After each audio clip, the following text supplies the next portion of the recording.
It's almost Mother's Day, and you can now get anything you need delivered with Uber Eats. Well, almost anything. So no, you can't order a relaxing shower, but some beautiful flowers, you bet we deliver those. A bird bath? No. A bath bomb? Absolutely. It's no to a chocolate lab, but yes to some chocolate truffles. So whether it's a last-minute gift for Mother's Day, fresh groceries, or food from your favorite restaurants, get it delivered today with Uber Eats. Order now. Product availability varies by region. See app for details.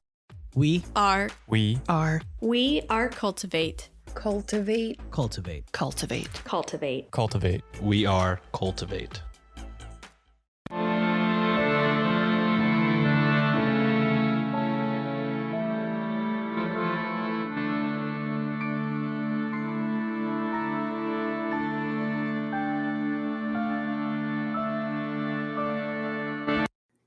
Hello and welcome to Ye Olde Crime, where we discuss the funny, strange, and obscure crimes of yesteryear. I'm your host, Lindsay Valenti, and joining me today is a very special guest, Samuel Marquis.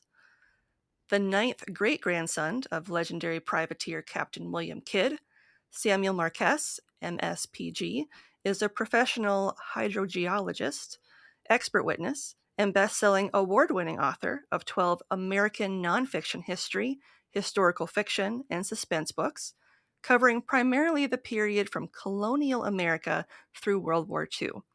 His American history and historical fiction books have been #1 Denver Post and Amazon bestsellers and have received multiple National Book Awards in both fiction and nonfiction categories, including the Kirkus Reviews and Forward Reviews Book of the Year, American Book Fest and USA Best Book, Reader's Favorite, and the Colorado Book Awards.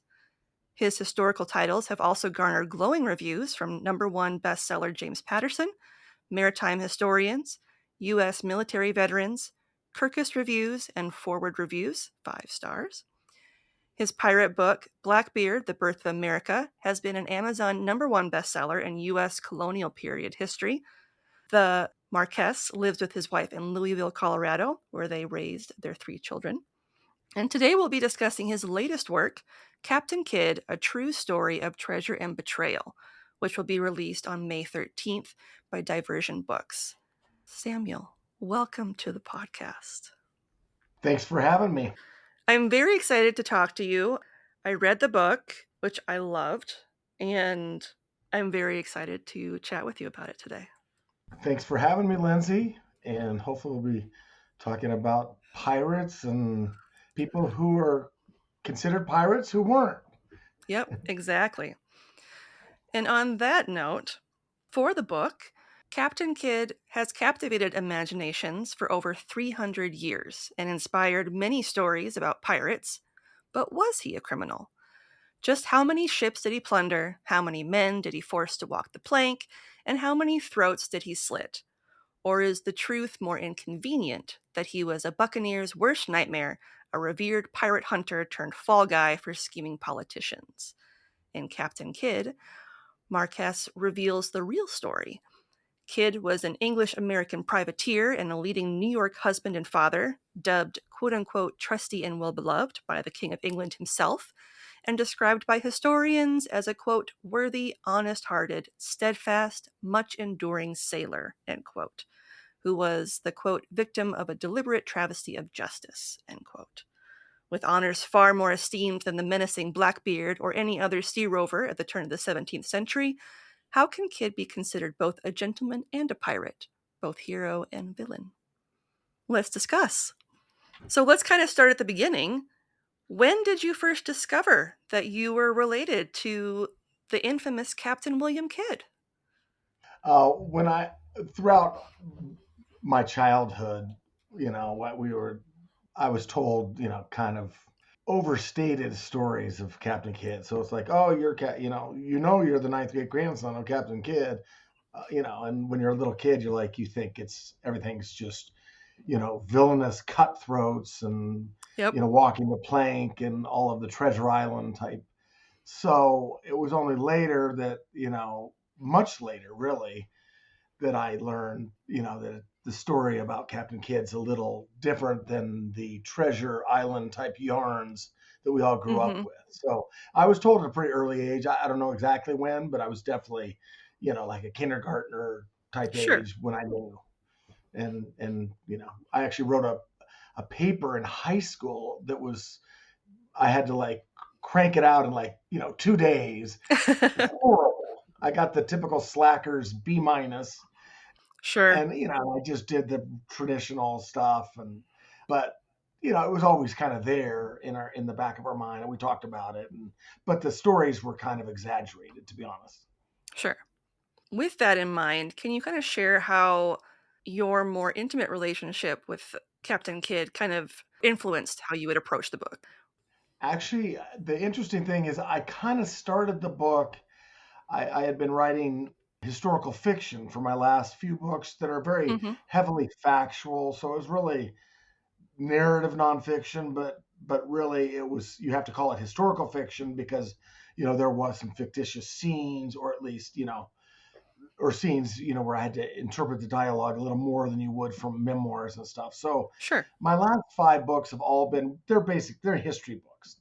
Yep. Blackbeard and my World War II, they're historical fiction, but they're so heavily factual that it really is more narrative nonfiction. Because Mm-hmm. people kind of take liberties on narrative nonfiction. They like to, Yep. they like to say it's nonfiction, but it's almost historical fiction. Sure. So I started this as just as I did Blackbeard, and then I was about halfway through it, and I was like, "What am I doing? I need to just do footnotes and endnotes and bibliography because I'm a professional scientist, with a master's in geology. I've done a lot of expert witness work. I've published a lot of papers, like in peer-reviewed journals, scientific papers that are very boring, but are very technical, and you have Mm-hmm. footnotes, and so I'm already scholarly in that I'm a scientist, and had kind of had a master's degree and published at least 25 papers. So it wasn't as I thought it was going to be hard, but it was like I should have been doing it all along, to be honest with you, because Sure. it makes it more, you just stick to history. And then, yes, you have to interpret a little bit. Even then, even historical work is not pure history because Mm-hmm. everyone's point of view is different, and you have to interpret who's right. And with Captain Kidd, that's a huge task because of all the unreliable narrators who were just out to get the guy. And Yep. there's few people in the history, and you've read the book, so you know the real story now. Which I've tried to be very scrupulous in recreating, and Mm-hmm. be sympathetic, but I'm not too sympathetic. I'm hard on him too. Yep. Just because he's my ninth great grandfather, that makes me more like my expectations are even higher. Like, oh, you Sure. let me down, kid. Yep. So people try and say, oh, are you the homie supporting your ninth great grandfather, Captain Kidd? I'm like, no, I'm hard on the guy. Just like parents are hard on their children. It's the same kind of Yep. theme. Yep. So So, given the time frame in which Captain Kidd's story took place, I mean, this is the golden age of piracy, so this is late 1600s. So, yeah. it's been a little bit. So, how difficult was it to research his story given just how far back the narrative went? Well, the first thing that you realize when you go back that far is there was no Oxford Dictionary or Merriam-Webster. Yep. So people would literally misspell the same word in a sentence 3 or 4 times in one Oh yeah. sentence.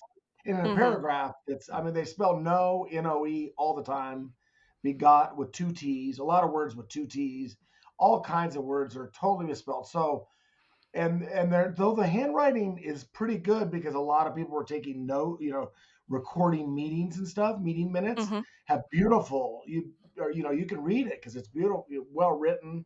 Mhm. There is a lot of not so well written. Captain Yep. Kidd's, for instance, you can read. He's pretty legible, but he's not great. Yeah. So you have to go through these. I poured through original documents and I cross-reference them with secondary sources because that helps you kind of figure out where you are and make sure you're not misinterpreting it, especially when you can't read every word. Sure. Yep. So it is a challenge, but now I know I'm good at it now. And initially, I was like, some of the documents, but you have so many. Luckily, Captain Kidd has a pretty good body of work out there, so I Mhm. can always cross check against secondary sources. especially ones who I respect, like Robert Ritchie, who was kind enough to blurb my book. He's kind of Mm-hmm. the foremost Captain Kidd expert in the world, and again, it was nice that he plugged my book for me.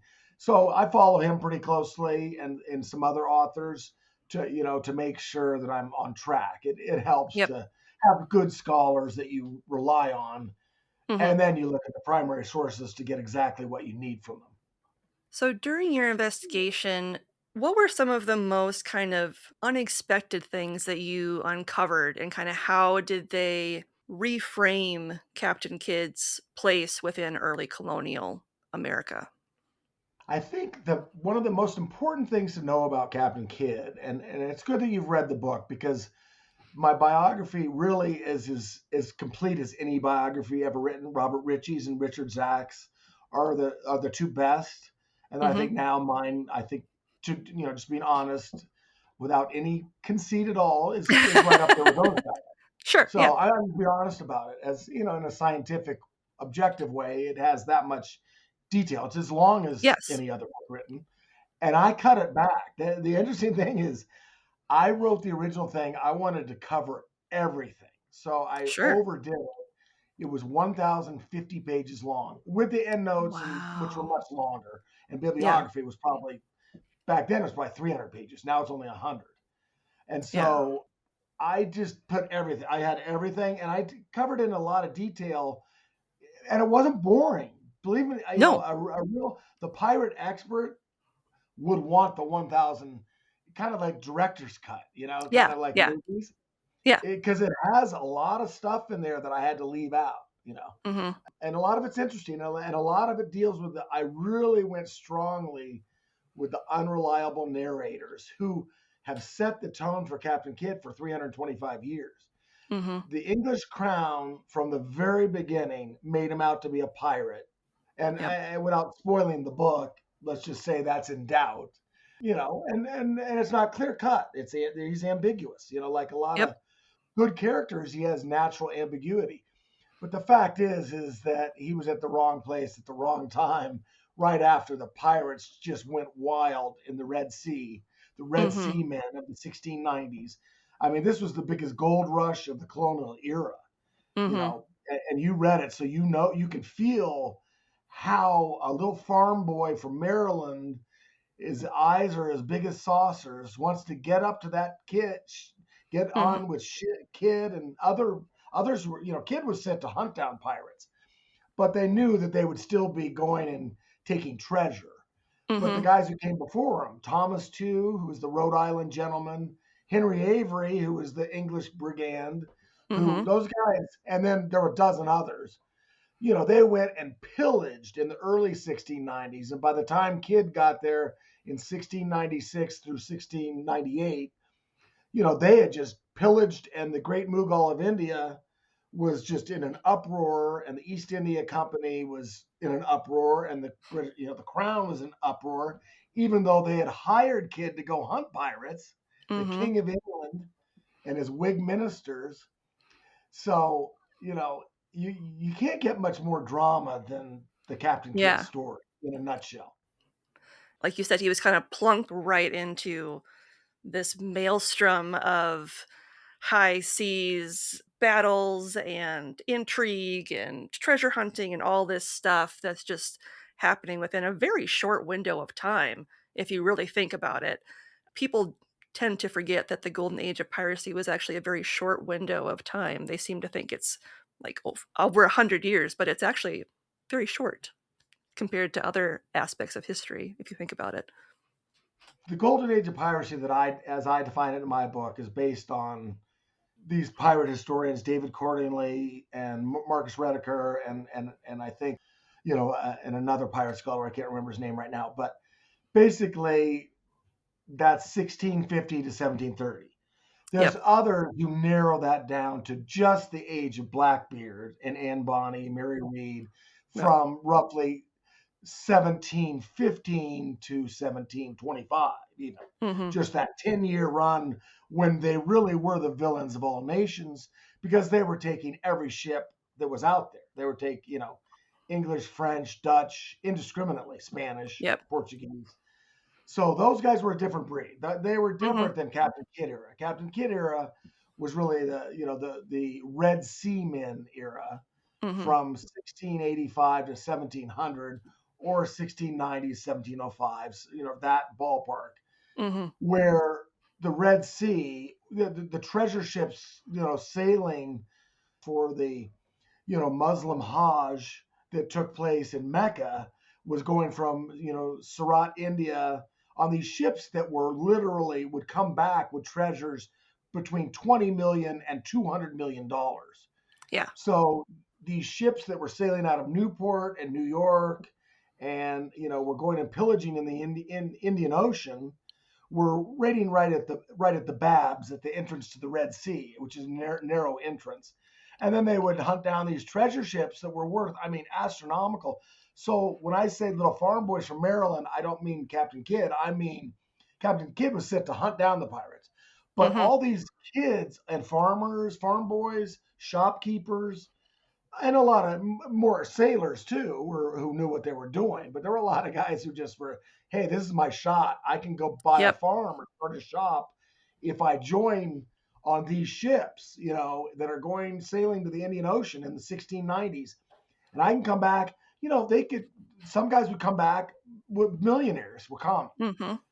So you're talking about, and back then a millionaire is really more like 3 million. When I do the conversion of my book, which you saw, Yeah. I try and do the best calculator I can come up with this, professor from the University of Wyoming.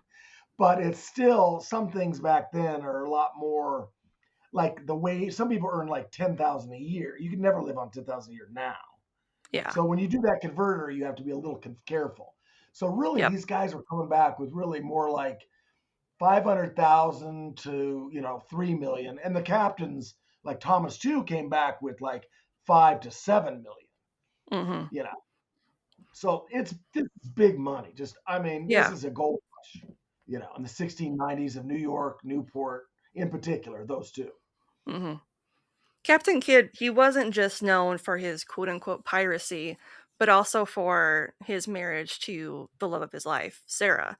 So in what ways did his relationship with her kind of influence the choices that he made throughout his life, as well as his legacy?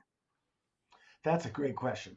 Sarah Kidd is my ninth great grandmother. So Captain Kidd's my ninth great grandfather. Sarah's my ninth great grandmother.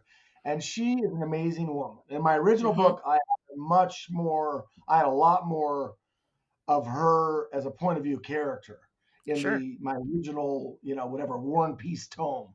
Yeah. But she's incredibly interesting. I think you probably liked her too. When she's trying to get Kidd out of jail in Boston. You can't help but say what a strong colonial American woman she was. Mm-hmm. Now, the way that she influenced him, they had met before. They had a child out of wedlock in 1690, and it's and so they followed up and got married as soon as he came back to New York full time.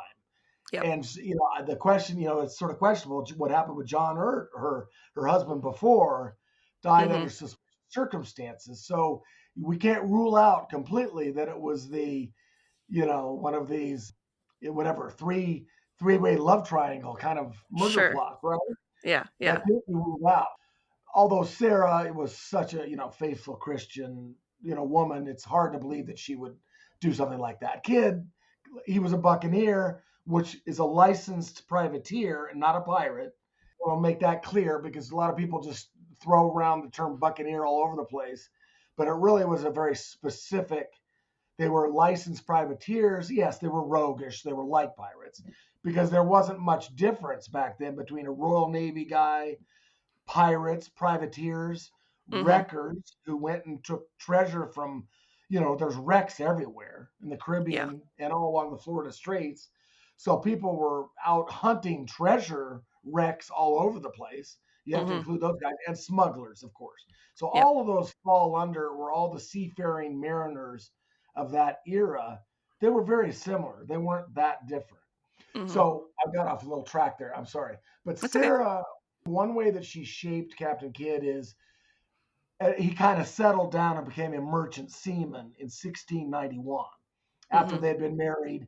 he was sent off, 2 weeks after their honeymoon. He's sent off to go hunt down the French as a privateer. He was a Yep. licensed crown privateer in New York. So he was gone for 2 months. They had only been together 2 weeks of their marriage, and then he sets off again. He was always, he was a mariner. Her father, Captain Samuel Bradley Sr., was a ship captain. So she Mm-hmm. was used to that kind of lifestyle, Sarah. Mm-hmm. But she was strong-willed though. She kind of Captain Kidd, at the very end, he's talking about his wife Sarah. He loved her. She had as much. She ruled him as much as he ruled her, even back then. Yep. And that's saying something back then, because Yep. he did become a merchant seaman, and then at some point with the Red Sea trade exploding, he just got it in his head that he wanted to go to London and get a royal privateering commission that was a little bit notch above what he had before. Sure. And then that's what led to his fateful voyage of 1696 to 1699. But Sarah, initially didn't want him to go. Yeah. But I think in that case, he wanted to step up in prestige, I think. And he also went there to trade in London, and he got a nice little return on his, trading as a merchant. Mm-hmm. So she was influential on him. I wish we had more detail on everything, Mm-hmm. because there's not as much on her as you'd like, Yeah. Yeah. She very much came across as a strong-willed woman, which was unusual in colonial, early America. You don't see a lot of that, but you could really tell that they cared a lot about each other. Like, you wouldn't go to the lengths that she was going to if you didn't care about the person that you were married to. So, without spoiling anything, but yeah. Yes, and that's a great point. And yes, 9 months in Boston, that's pretty dedicated. Mm-hmm. And as a matter of Yeah. fact, I asked my wife, "Would you do that for me?" She's like, "Hell no." She was kidding. She was kidding, but sort of kidding. Yeah. Sarah went through a lot with her She did. young daughters and Yep. cold, icy Boston, which is Puritan Boston. This Yep. wasn't, egalitarian, more tolerant, diverse New York. Yep. This was Puritan Boston. Just after the Salem witch trials. I was just gonna say, like, this, what people may not realize is the Salem witch trials, like, took place during the golden age of piracy, and it took place just a few years before his voyage. So it was still kind of fresh in everyone's minds what had taken place. So Well, I think one of the interesting things and it's in my book, and the original, I had a lot more detail on it, but Captain Kidd's Boston lawyer was Thomas Newton, who was the yep. prosecuting attorney at the Salem witch trials. So Yep. his defense lawyer was the prosecuting attorney at the Salem witch trials, Yep. who, and, I won't say what happened to him, what that lawyer and how loyal that lawyer was, but Yep. we can just say that Captain Kidd could have used some good legal help. He had the Yes. four best lawyers. I think I can go ahead and say that without spoiling the book. Yeah. Captain Kidd, for being this, this itinerant pirate and this notorious scoundrel, Mm-hmm. he had the best legal talent in Mm-hmm. colonial America and in London. Yep. Now, did it do him as good as we would like to see? No, we can say that much. Yeah. But he was smart enough and connected enough, because he was a gentleman. He wasn't Yep. some rogue, stumbling about the beaches. Where's the rum? Where's the rum? Yep. He was Yep. Captain Kidd. He was a gentleman. He was the war hero of New York. He was Yep. wealthy, Mm-hmm. and Sarah was wealthy too. And when they joined their wealth, together, they were very wealthy, They were sort Yeah. of the elite of New York. They were the fashionable at all the parties, but yet he still had egalitarian democratic roots from his buccaneering culture. And that's Mm-hmm. what I like. That's one thing I like about him. Like, I found it very interesting that, he contributed to Trinity Church, and, just he seemed to be someone that very much wanted to give back to the community, which, to my next point, and you kind of touched on it already, can you kind of describe for our listeners kind of what set him apart from other gentlemen of the era as far as how he would treat people from kind of all walks of life. Yeah, I think one of the things about Captain Kidd that's important, and I try. This is where my book is different. I tried to bring these out, and not because he's my ninth great grandfather. I did it because I want to be fair to the guy, fair to all my historical characters. Sure. Even the ones who are villains. Try and see Yep. why they become a villain. Yep. And you, with I know you, love crime. And Yeah. criminality is a really interesting thing because not people aren't born criminals. Exactly. I mean, Yep. I would say for the most part, they become them, through years and years of being around criminals and criminality, or opportunities just there. A lot of these Red Sea men, it was a one-shot deal. They just wanted to. I need to get a farm. I'm broke. I'm Yep. going. I'm 24. I'm going to get on a ship and I'm going to go hit a gold mine. Yep. And that's it. Yep. So I think Captain Kidd, one of the important things that I do is I deal a lot with his early years. Mm-hmm. We don't know anything about him until 1689. So the book starts there. I had to fill in as much with DNA can only do so much. Mm-hmm. And, all these other connections with Sarah and property. We just don't know whether he's a cabin boy or was he an apprentice and when did he become we don't know all those details. We know that he did it, but Yep. we don't know exactly, did he do it when he was an 8-year-old? Because sometimes you could be an 8-year-old cabin boy. Yep. Usually you were a young teenager, though. Usually you would be 11 to, 16, Yep. ish. So that's probably more likely. But I think the thing with Captain Kidd is, the early part of him is what's so interesting is he was the war hero. He was the gentleman. He married the most beautiful woman in New York. Sarah Bradley was very coveted because she was an English woman too. Remember, England, had kind of taken over in 1664 New York. So the English and the Dutch, there's definitely conflict there in kind of the control of the city because the Dutch had the majority, but the English crown was kind of the dominant, politically and commercially, So I think what you've tapped on, something that's very important with Captain Kidd is you don't turn, people don't turn pirates suddenly when they're, when they're the war hero and the privateer and the community leader, and you're giving your runner and tackle to build Trinity Church. You don't just turn pirate like Dr. Jekyll and Mr. Hyde. Yep.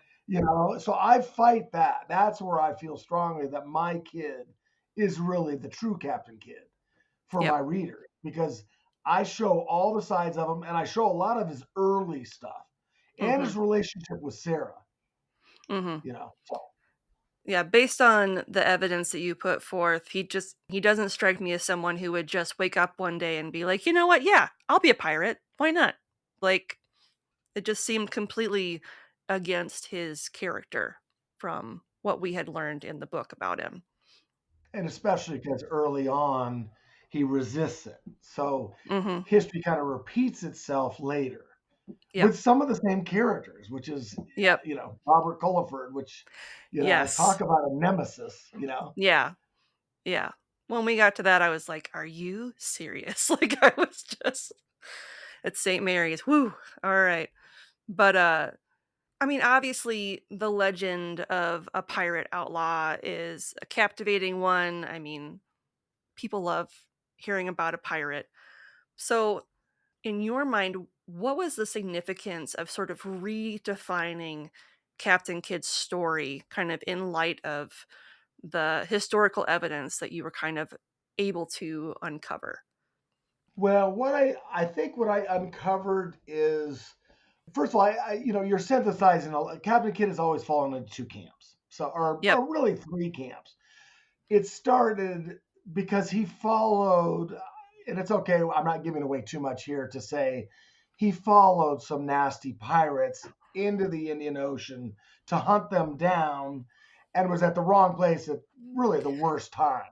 Yep. And so that's part of, and he, he had some bad luck and, interacted with some people, tried to escape his crew from getting press gang. They were going to take 40 of his seamen and he wasn't going to allow that. So they sort of created this falsely created this monster really by December of 1696. Mm-hmm. I mean, the Thomas Warren, who was a Commodore Thomas Warren, who was, the Royal Navy guy who wanted to impress his seamen, and then Captain Kidd escaped at night to rescue his crew. And Mm-hmm. then that guy badmouthed him, and all the people associated with him, with the East India Company. From there on out, he became the scapegoat for all the other real pirates who came Yep. before him in the Indian Ocean, from basically late 1680s to 1690, 95, 96, really. Mm-hmm. So those guys like Henry Avery, Thomas Chew, who came before him, and others, Dirk Chivers and some others, they're the ones who created this, so that all of a sudden Captain Kidd became the bad guy. He Yep. became public enemy number one for Yep. pirates to the English crown. Okay, so that started everything with Captain Kidd, notorious scoundrel and rogue. Mm-hmm. But what really did it is the whole buried treasure myth along the Yes. eastern seaboard when he returned to colonial America. He did it to protect himself because he didn't trust Lord Belmont, his sponsor in the Indian Ocean. That's the only reason he did it. He didn't do it because he's a dirty, rotten scoundrel pirate. Mm-hmm. He did it because he didn't trust the English crown and Yep. his co-partners in this enterprise to hunt down pirates in the Indian Ocean. Mm-hmm. So all the buried treasure mess that we have today came from my ninth grade grandfather, Captain Kidd. And they Yep. came not because he actually buried treasure to hide it and, so that he could go, dig it out on a moonlit night, Yeah. like in Yeah. the typical pictures by, Andrew Wyeth and Howard Pyle, who are these artists from the 1800s, that all of Yep. our images of pirates and Treasure Island come from these guys, Mm-hmm. That wasn't anything he did. He just didn't trust. He didn't trust, and he was right not to trust Lord Belmont, Yes. right? Yes. At the end of the day, that's the only reason he did it. So Captain Kidd has a special place for, one, the crown made him a scoundrel as soon as he tried to rescue his crew and not be pressed by the Royal Navy. You were supposed to just submit and let them steal all your men. Well, Yep. Captain Kidd was a colonial American. He wasn't English. By then he wasn't an English. He was an Englishman, sort of. But when you live in the colonies, they were Americans by then. And even Yeah. Belmont calls them American. He calls them an American rabble. Yeah. He calls them country people. He calls us we're just like these lowlifes, according to Lord Belmont and the English crown. Yep. So Americans were American by the late 1600s. Mm-hmm. Which is interesting because people always say, "Oh, we didn't become Americans until right before the Revolution." No, they were. No. You could see how much they were resisting the crown back in the 1690s, right? Yep. Yep. There was a lot of resistance. People didn't just roll over for Mother England back in the 1600s. They were already rebellious. Yep. It's another interesting theme, I think, of the book. Yep. Well, and I think Captain Kidd, based off his history and his previous experience, he had a right to be a little bit cautious, considering with Robert Culliford, like, taking things from him, taking his ship, causing like he dealt with mutinies, and he lost tons of money because of these people that double crossed him. So I think he had a right to have that like bit of caution when he's coming back. Like, I'm getting this bad vibe that stuff's going to happen, stuff's going to go down. I need to protect myself and my family, so it's not like he just decided, I'm going to bury this. Like you said, I'm just going to bury this and come back and take it back later. He had a right to be cautious because of his previous experience with being double crossed. Yeah. And he did it with multiple people too. And Yeah. these were not just, these were high ranking people. When he came back to America, he had a judge and a doctor who were helping him. He had the New York council member and coroner and ship captain Thomas Clark.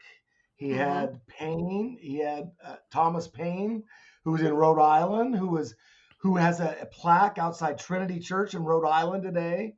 That was his good friend. Remember they're all a little roguish then. That's fair to say that they liked to drink their rum and their beer and and swap stories, and in the in the King's the King's Arms Tavern, Hawden's Tavern, Yep. in Salem and Boston, it was the Blue Anchor Tavern. Captain Kidd liked Sure. that place too.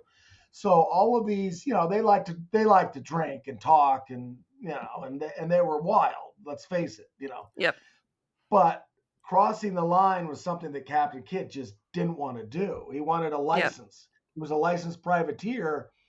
As a matter of fact, we never know that he's ever really a pirate until he goes to the Indian Ocean, and he has to really, he has a difficult mutinous crew. They're Hmm. on multiple ships. He can't control everyone. Yep. That's another thing. Are you accountable for your crew when they're on separate ships? Yep. That's a tough one, Yeah.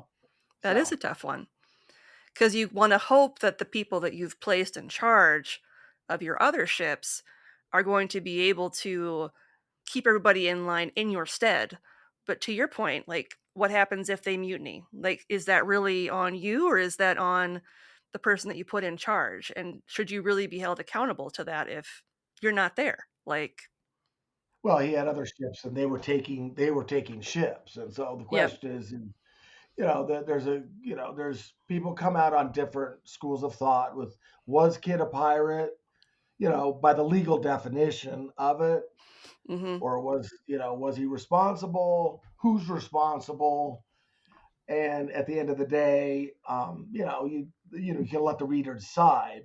Yep. There's no question he's not a dirty, rotten scoundrel. I Yes. can come out and say that the much maligned, vicious cutthroat. Remember, he's one of the three. There's three most famous pirates, and Captain Kidd used to be the most famous. Now Blackbeard's jumped up. Edward Thatch. It's Hmm. not Teach. People say Teach. That's not what it's not. It's Thache, but it might have pronounced Tetch. So that's Sure. where Teach came from. So Blackbeard has kind of replaced Kidd, but when I was a kid, it was Captain Kidd was number one. And I'm Gotcha. not no spring chicken, but right now it's kind of co-held by Captain Kidd and Blackbeard, with Henry Morgan Hmm. a distant third, who was really just a buccaneer. He was a licensed privateer. And yes, he kind of crossed the line with his licenses, no question. And he was clearly roguish and a little Hmm. wild. But in general, he was really a privateer. Kidd was really a privateer. Even Blackbeard, the most vicious cutthroat of all, who I've written a book about too, I think Yep. he never killed anyone until the day he was fighting for his life at Ocracoke Island. Yep. It's all in my book. It's a 5-chapter battle. That's one battle scene I draw out for 75 pages. It's classic. It's the classic pirate. I mean, Blackbeard of all the pirates went out fighting for his life. Yep. Yep. I mean, that's how you want to go. And Blackbeard did it. Exactly. Exactly. I've been out there and seen that spot a number of times, and it's beautiful. Where that if you could have just been there for that, would have been incredible. Sure. Blackbeard's last battle. So why do you think Captain Kidd was compared to pirates like Sir Francis Drake? You mentioned him quite a bit in the book, and Henry Avery, which, at the time prior to Captain Kidd being named persona non grata, like, Henry Avery was the person everybody was looking to track down and bring back. So kind of, why do you think Captain Kidd's was kind of added to that group? Well, Captain Kidd did take two ships legitimately. So he took the Mhm. Quedagh Merchant and the Ruparel, which were, they were both Moorish owned ships, but they presented French passports. And Yes. because they presented French passports during the war, during King William's War, those were 100% legal seizures by Captain Kidd. Mhm. Totally legal. And during his trial, they admitted as much. The Crown admitted it. The lawyers Yep. admitted that evidence, would have, exonerated him. Mhm. But of course, we know what happened to that evidence, you and Yep. I, because you read the book. I won't say any more than that. But the point is that there was also one questionable seizure where Captain Kidd's crew from the November, they changed the name from Ruparel. They captured the Ruparel. Yep. Whenever you capture a ship, you rename it. They renamed the Ruparel November, and he Mhm. put all his misfits and rejects on that Yep. ship. Yep. So he put the two guys who testified against him, Robert Bradingham and Joseph Palmer, on that ship because they were, he didn't want them because Yep. they were basically pirates. So Yep. that ship actually took a Portuguese galleot, and Kidd either in that case was so run down by his mutinous crewmen, and he had also been attacked by the Portuguese, remember, 2 months earlier. Yes. So he kind of just let that one go because he did actually meet with the captain, so he knew about it. Yep. But he didn't take it. The November took that ship. So Captain Kidd didn't Mm. take that ship, but he sort of condoned it, Yeah. or at least looked the other way. So, what is Captain Kidd guilty of? And that he's guilty of if he's accountable for his crew on other ships. Yep. I think in this case he's accountable because he did meet with the captain and was aware of it. So Sure. clearly he could have, but I don't think he could have stopped his guys. No. At that point he couldn't have stopped him. So he may have tried to stop it. We don't know. Fortunately, there's not enough detail on that. So that's where you say, well, where's Captain Kidd a pirate? Well, that's the one. He couldn't argue against that. And there were a lot of accounts of that by his own crew members and the East India Company. So that's why I regard that as a, Captain Kidd actually either, could be held accountable for piracy for that. Sure. The Portuguese galleon. But that's the only one. Yeah. Really. That seizure. The Whig junto and Lord Belmont kind of play a crucial role in the story of Captain Kidd. Can you explain a bit about their involvement with him in his final voyage? Sure. So in 1695, in June of 1695, Captain Kidd sails to London with his merchant ship, with his brother-in-law, Samuel Bradley, Sarah's younger brother. And he takes and he gets a nice return on his investment by selling linens and some other New York items in London. He's there. He wants to sell it and make, sell some things and get a nice little payoff at that time. But he also wants to get a privateering commission from the crown at that point. And Sarah was kind of reluctant, but he talked her into it and said, look, I really need to do this. He was like 40. He was 40-ish then, or a little over 40 even. That was a guy that's kind of old for back then. That's like at least a 60-year-old today, closer to on the edge of retirement age, really, back then. So he goes there and he gets, to make a long story short, because it's very involved. Yep. He meets some colonial Americans, Robert Livingston.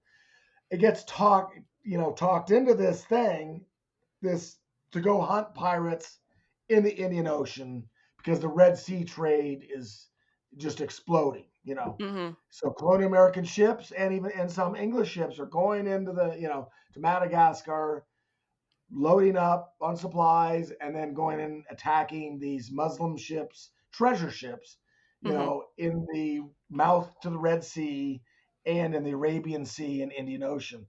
So when Captain Kidd's in London, he gets kind of talked into this scheme by Robert Livingston and Lord Belmont, who becomes the governor of New York, Massachusetts Bay, and New Hampshire soon after, So he tries to get out of it. That's a big theme that a lot of people don't put in their books on Captain Kidd. Captain Kidd wanted nothing to do with it.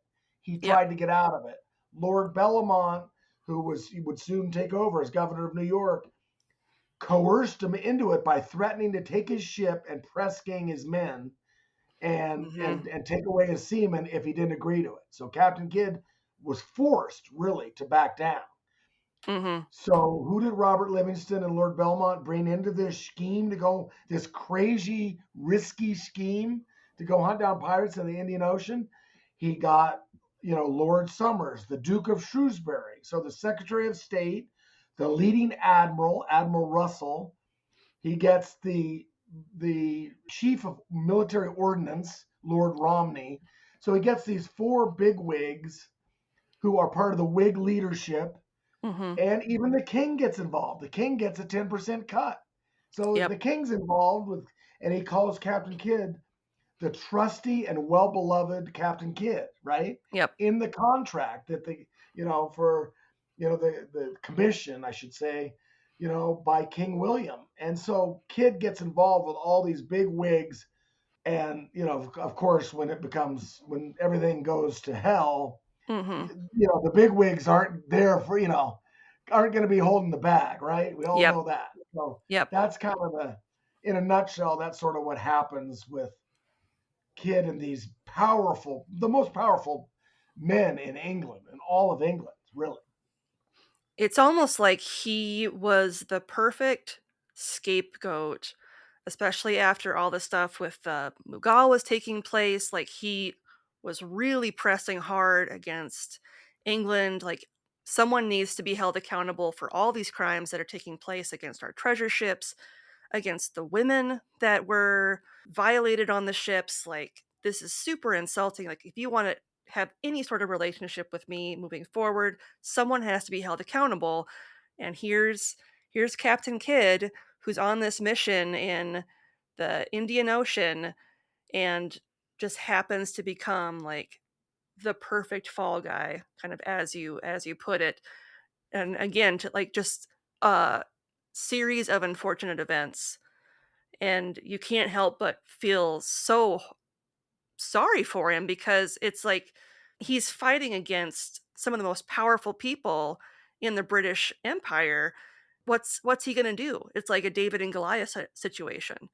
You really start to, as the book progresses, feel anxious for him too, because you kind of know what's coming. Like even without getting to the final chapter in the book, like you know what's coming, and it's unfortunate. So kind of to that point, like as we know, Captain Kidd was captured and sent back to London to stand trial on charges of piracy. Without going into great detail, but can you give kind of a snapshot of just the type of injustices he had to endure, like prior to leaving colonial America, and then what he had to deal with once he got back to England? Yeah. So I guess I'm going to give a little bit of the story away, but that's okay because the details are going to be much more than what I'm going to say. He was arrested and obviously he tried to strike an agreement to surrender and get a pardon from Lord Belmont, Yep. who, was the governor of, New York, Massachusetts Bay, and New Hampshire. At this point, he had left New York. He stayed in New York about a year, and then he was in Boston. So Captain Kidd returns to Oyster Bay, Long Island, gets his lawyer involved, and Hmm. gets his wife and daughters. Immediately gets all those people, together Yep. because he's a family guy. He's not a Yep. pirate. He's a husband. He's a father. And so he had a good lawyer. James Emott had like 90 cases in Hmm. 1690 New York. He was the top lawyer probably in colonial America. He was good friends with Kidd. He was Yep. a Trinity Church vestryman, and that's how Kidd got involved with Trinity Church. Hmm. So Kidd strikes a deal, gets Emmett to strike a deal for him, goes all the way to Boston on a horse, riding 60 miles, and then Hmm. comes back while Kidd's waiting in Long Island Sound. And he tries to strike a deal. Obviously, Belmont welshes on the deal, lures him into Boston, kind of treacherously, let's be honest. Yep. Yep. And then, and then Captain Kidd, he doesn't arrest him for 5 days, but then he arrests him and Kidd's crew, who remember is reduced by then because 97 of them mutinied on St. Mary's Island Hmm. in Madagascar. So he's incarcerated in Boston for almost close to 9 months. Yeah. And Sarah's there by his side, trying to get him out at every turn, getting petitions, getting money, working with kind of roguish, we won't call them pirates, but we can certainly call them, salty mariners at Yep. least, Yep. who are trying to get it, him out and trying to fight Belmont, really. Yep. And then all that time he's shipped over to London. He's in, foul condition. He's in Stone Prison in Boston, which is just a nightmare. Hmm. And then he's shipped to the worst prison in London, Newgate Prison, who I Yes. know you've done a podcast about. So, I Yeah. saw it in your file, so you know how bad that place is. That's like Yeah. was the worst prison in London. Typhus, diseases are rampant. I think close to 30 to 40 people would die every year before making it to trial. So Yep. you can do the numbers. Your chances of So Captain Kidd, when he got there, he was deathly ill already Yep. from being in prison for, close to a year by that point. So, and then he's in Newgate. He has no money. They completely isolate him. They don't allow him to have any visitors initially until and then finally they allow a couple to visit him. But he doesn't get a doctor. They have to pay for it, the visitors. Yep. So they won't even give Kidd money for doctors or lawyers or anything. He gets no files. He gets no records. He's in complete isolation in the basement. So it was an unlit cell, just putrid. And he was almost dying. He pretty much almost died. Yep. Now, luckily, these were relatives of Sarah that helped him. And so they would visit. They were his only visitors, but he wasn't allowed any high-ranking people or lawyers or anyone who could actually get him out of prison. Because remember, he's pretty much innocent at this point. Let's just say the Portuguese galleot is questionable whether that's really piracy because he didn't do it. Yep. And let's also say that yes, he had a run-in with his gunner, William Moore, who was a twice convicted criminal. And yes, he was potentially manslaughter in that incident, but not premeditated murder with a wooden bucket. Yeah. Right? Because you're a crime expert, so you know that's bullshit, right? Yeah. And so he was he wasn't allowed any records, wasn't allowed lawyer. And then when he went to trial, he had to serve as his own attorney. Yep. He did have two of the best attorneys. One of them, was a very good lawyer who, but the lawyers weren't there after the first trial, and he had 4 trials, right? Yep. So we don't know if it's the Crown or was it the Whig junto or who exactly.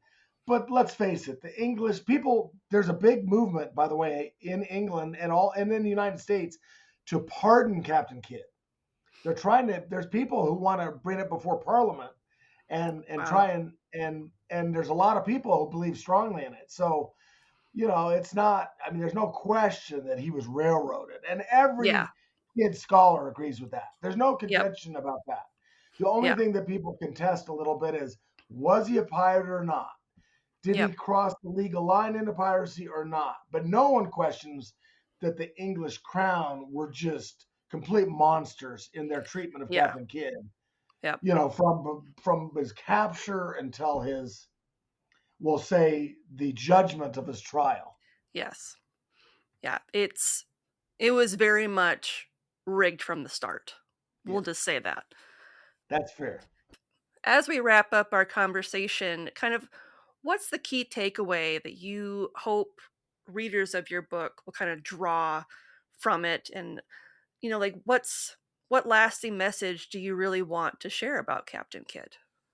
I think one of the important things with Captain Kidd is one of the reasons why there's so many things that have been written about him that are widely off base is most people haven't written a biography of him, a full-length biography.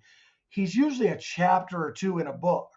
Mm-hmm. So you have hundreds and hundreds of pirate books where it's just the little Kidd chapter or two. Well, you're not going to get anything from those kinds of quickie analysis that almost always conclude that he was a pirate, but he was railroaded at his trial. Yep. That's not what happened. Okay. What happened is you're talking about a leading gentleman and a war hero in the war against France who married the most beautiful woman in New York and loved her to the moment he died, till he literally took his last breath in one of the greatest love stories in New York history. And he knew her before they got married. They had a relationship. He didn't just come back to New York like some people, some historians have claimed he just comes back to New York and all of a sudden he's married to Sarah and they didn't have anything relationship. Well, no, there's a little thing called DNA and a lot of other things that happened, that show that they had a relationship long before, he returned home in 1691. He was in port in late 1689, and he probably returned in 1692 also. So they saw each other a few times there. But he comes back, dies, and 2 days later she's married to Captain Kidd. Yep. A lot of people just try and say, oh, well, they just got married, but they knew each other, maybe. Well, no, Yeah. come on. They had a Yeah. relationship, a strong relationship. Yep. What's the evidence of that? 9 months in Boston? Really? Yep. Like you were, she did a lot to Yep. stand by her man, to use kind of the modern phrase, Yep. because she knew he was a good guy. That's Yep. the story. So what do you take away from my Captain Kidd? I'm not going to go say mine's the greatest book on Captain Kidd ever written, Sure. but I think it's one of the fairest, Yep. most fair and balanced, on both sides. I don't deny that he was a pirate and that he committed manslaughter. I don't, that's it. You Yep. can find him guilty of that. But don't try and say he was a dirty, rotten scoundrel. Yep. And that he was, Ned Lowe, who was a murderous pirate, or even Henry Avery, like you brought up how they treated the Indian women. Yep. The East Indian women and the Turkish women on their ships. Captain Kidd didn't do any of that stuff. No. And Captain Kidd hired African American, Native American, and Indian Ceylonese cook that he hired, and he took Benjamin Franks, who was a Jewish jeweler who could not sail if his life depended on it. He took him all the way to India. That was out of the kindness of his heart. He was a good guy who's now become the most famous pirate in history, along with Blackbeard. Let's call it we'll say they co-own it. Yep. Instead of a gold or silver, it's a co-silver, a co-gold. Yep. And, and he deserves a fair shake after all this time. And that's why that's why there's this society to pardon Captain Kidd is so strong. Yep. Because the guys around him are so bad. Yeah. So that's the beauty of it. It's kind of, I call it sort of the Hannibal Lecter factor. Captain Kidd's no Hannibal Lecter. But Hannibal Lecter, everyone around him is much worse than he is, right? Yep. And Captain Kidd, I'm not saying he's, because that's admitting he's a criminal. I don't think he really ever was a criminal. And he was most certainly not a pirate in the traditional sense. Yep. So I think you want to take away that, you can read the blurbs too on Barnes & Noble and Amazon and all the sites. They do say that I really try and bring the true Captain Kidd out. Yep. And it's not just because he's my ninth great grandfather. That's just, you kind of want to set the record straight and I guess I have a commitment because he is my ninth great grandfather to get the story right and accurate. So I do have that obligation. Yeah, I think that's fair. And I think you don't paint him as this like sainted man who never did anything wrong. Like, yeah, he made some questionable choices. We all do. He was human. Like everyone makes mistakes throughout their life. And he was just like, he was a family man. He cared a lot about his girls. He wanted to make sure that he got back to his family. To your point, he loved his family, like all up to the end. Like they were the people that he was thinking about at the very end of his life. So I think you do a very good job of painting him as a multifaceted character who just was in the wrong place at the wrong time. And for that, history has kind of done him dirty, if you want to use like modern parlance, like he got the bad shake of it. And I think you do a good job of setting the record straight while giving the reader the opportunity to decide for themselves, was he a pirate or not? It's up to your interpretation on what you think a pirate is. So I think you did a really good job, and it was a really good read. I thoroughly enjoyed reading the book. Oh, good. I'm glad you liked it. And I'm glad that I really like to have women readers too. I don't want it to be, and there was a lot more Sarah in my original book, just so you know, where she's the point of view character in a lot, like 6 chapters, like not the whole chapter, but a lot. Sure. So it's good to hear that, because I do try and my books are always multiple point of view character. Yep. This is the first one that's just a biography, but Sarah's pretty strong. She's number 2. Yep. And then you get a taste of Belmont too, kind of, from the kind of really, he's the villain of this book. He is. He is, the crown, because it's so there's a little bit of America versus Britain, but that's always been a little part of the Captain Kidd story. Captain Kidd said it himself. As I say, his last words were, I'm those people. He called the English an English Yep. Corps. He separated himself. He was in full American at that point. Like, no, England's bad. They badly wronged me, like you said. They've done Yep. me dirty. Yep. So I wanted to separate the myth. The problem is I had to do a lot of work to separate the man from the myth, even Yep. with all the people who have come before me, because they're all over the place. It used Yep. to be that, he was just a dirty, rotten scoundrel and that was it. Mhm. Then, and it's really the last 25 years that he's swung the other way a little bit more, because I think people have been fairer and we're a little more open-minded to conditions that make you out to be a criminal, Mhm. Yep. I mean, a good example that's not related to Kidd, but it is similar. Piracy today, people romanticize the golden age of piracy, right? If it's Yes. 1650 to 1730, oh my God, they love them. But people today don't care much about the Somali pirates. But the Somali Yes. pirates, like that movie, Tom Hanks movie that was well done, Mhm. we're somewhat sympathetic to him. And remember, he was nominated for an Oscar. I don't remember his name, but he was a good actor. Yep. They call themselves Coast Guard. The Somali pirates call themselves, they don't call themselves pirates. Yep. That's what the multinational corporations call them. They're the Yep. crown of the modern era. They say, well, why you're going through our territorial waters making, trillions of dollars and we don't get anything. We're suffering here. In Somalia and other countries, we're Coast Guard. They consider themselves Coast Guard. So piracy, like a lot of things in life, is from the eye of the beholder and who Yep. holds the power. And in Yes. Kidd's era, the crown held it, and they said who Captain Kidd was for the last 325 years. And now I'm taking on the English crown because I don't think it's fair. Yep. And not just because he's my ninth great grandfather, not just because he's my ninth great grandfather, Yeah. but that has a little bit to do with it. Let's admit it. I mean, I think it'd be unfair if there wasn't a little bit of you that was like, I got to set the Yeah. record straight. Yes. Well, I would like to thank Samuel for taking the time to join me today. And again, the book is Captain Kidd: A True Story of Treasure and Betrayal, which will be released on May 13th of this year. And we will include a link in the show notes so you can pre-order a copy for yourself. Any final thoughts or words you'd like to share with our listeners? No, I just hope the book does well because I think it's a story that appeals to not just Americans, but anyone who's felt injustice in the world and has Yes. been wronged or maligned or whatever.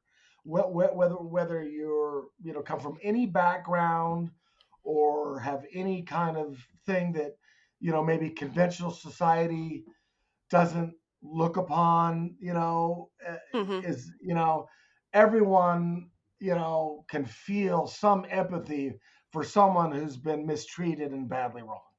So Yes. that's why I think the book's important from that standpoint, especially to some extent what's going on today, in Yep. the world, So it's topical in its own way too, I would say. Yes, I would agree with that. And on that note, as always, I'm Lindsay, and we'll see you next time with another tale as old as crime.